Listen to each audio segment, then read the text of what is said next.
Rana jesen ima akademski put. Pravo vreme da se mladi upoznaju sa životom na srpskom selu. Srdačni domaćini Zorica i Dragić Stefanović dočekali su ih otvorenog srca.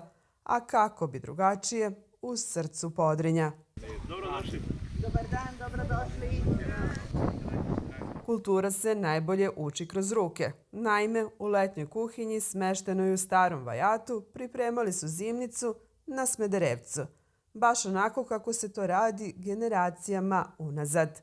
Oni su danas ovde imali radionicu, spremali su slatko od jabuka, slatko od dunja i pekli su paprike. I mislim da će im ovo malo značiti i biti im interesantno.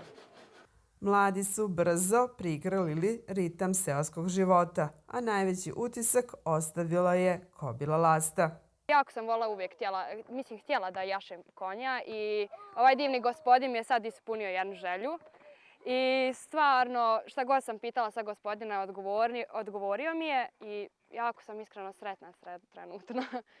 Kamp nije samo u učenju, već i o doživljaju običaja. Ovdje nam je sjajno.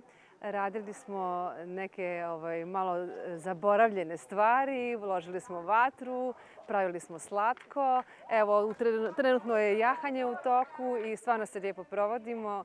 Eto, nadam se da ćemo opet doći.